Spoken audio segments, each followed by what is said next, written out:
તમામ વૃત્તિઓને બહુ એકાગ્ર કરી દો.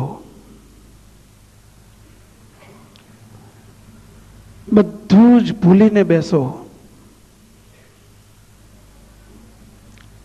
જગતના માર્ગમાં મોટા થવું હોય, જેણે જગતમાં બહુ આગળ વધવું હોય,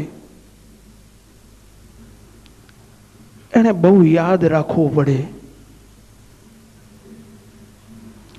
અને ભગવાનને કોરે આગળ વધવું હોય, એને બધું ભૂલવું પડે. માનું છું કે યાદ રાખવા કરતા ભૂલવું બહુ અઘરું છે. યાદ રાખવું બહુ સહેલું છે, બધું ભૂલી જવું ને એ બહુ અઘરું છે. અને બધું ભૂલી જાઓ તો જ સુખ આવશે. એક પ્રસંગ યાદ આવે છે.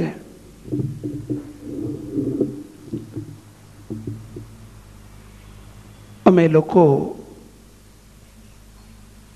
અમેરિકા હતા. એક દિવસની સાંજ હતી. સાંજના લગભગ 7, 7:30 વાગેલા.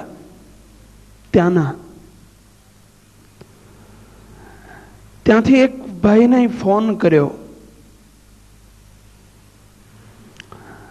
વાતમાંથી વાત નીકળી.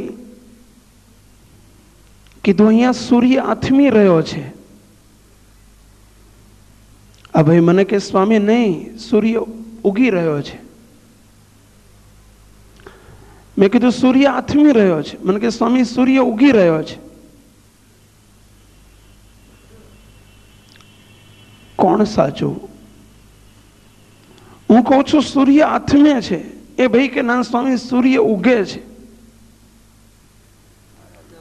માની લો કે અમે બંને જણા, બેની વાત સાચી હતી.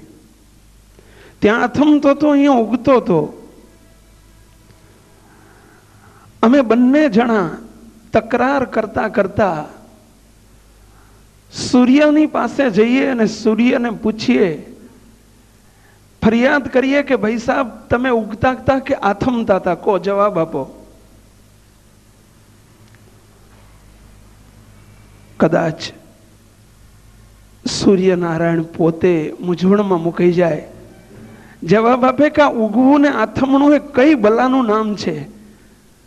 હું નથી ઉગતો, નથી હું આથમતો, નકામાં તમે બંને ઝઘડો છો.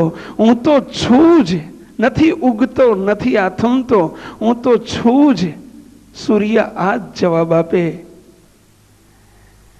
એમ આપણે સમજીએ છીએ ભગવાન ગયા અને ભગવાન આવ્યા.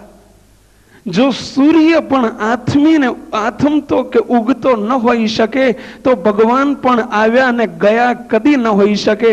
ભગવાન સદાય છે ને છે જ. સમજો, ભગવાન સદાય પ્રગટ છે. સૂર્ય હર હંમેશ છે, એમ ભગવાન પણ હર હંમેશ છે, સદાય પ્રગટ છે. જેમ એકે કયું આથમે છે, એકે કયું ઉગે છે. કોઈ કહે છે કે ભગવાન આવ્યા અને કોઈ કહે છે ભગવાન ગયા. આ બંને ખોટું છે. ભગવાન આવ્યા પણ નથી, ભગવાન ગયા પણ નથી. ભગવાન સદાય પ્રગટ છે. આ સભાને વિશે પણ એ જ ભગવાન પ્રગટ પ્રગટ અને પ્રગટ જ છે. સમજો, પહેલી આ વાત પાકી કરો. અને ભગવાનનું પ્રગટપણું ને સાનિધ્ય હોય, જ્યાં ભગવાનનું પ્રગટપણું અને સાનિધ્ય હોય ત્યાં અમારું અને તમારું, અમારું બોલવું અને તમારું સાંભળવું સાર્થક થશે. આ ભગવાનના કંઈ જે આપણે વાતો કરી રહ્યા છીએ એ ભગવાનની સાક્ષીએ, ભગવાનના સાનિધ્યમાં કરી રહ્યા છીએ. ભગવાનનું સાનિધ્ય જોજો તમે. મિત્રની આગળ વાત કરી દે કે જ્યાં કાલથી બીડી નહીં પીવું, કાલથી તમાકુ નહીં ખાવું, કાલથી દારૂ નહીં પીવું, એની એટલી અસર નહીં થાય જેટલી તમે સંતોની સાનિધ્યમાં વાત કરી હોય. સંતોની હાજરીમાં બોલી ગયા હોય ને કે જા નહીં પીવું, બસ તમને ગભરાટ રહેશે, બીક રહેશે, થડકાટ રહેશે કે હું સંતોની સાનિધ્યમાં બોલ્યો છું. સંતોનું સાનિધ્ય પણ આપણને આધ્યાત્મિક માર્ગમાં આગળ ધપાવી શકતું હોય.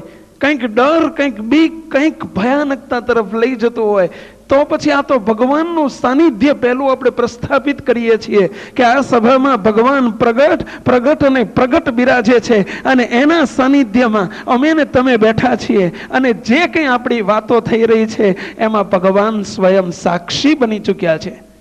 સાંભળજો. અને ભગવાનના સાનિધ્યમાં વાત કરવાની, એમની હાજરીમાં આપણને સુખ માણવાનો જે અવસર મળ્યો છે એને બરાબર સાવધાન થઈને બરાબર સાંભળજો. બેંકની અંદર તમે લોકો વેપારીઓ આમાં ઘણા છે, ઘણા વેપારી ભાઈઓ છે. બેંકમાં તમારું કોઈ ઇન્ડસ્ટ્રી ચાલતી હોય, કોઈ મોટો બિઝનેસ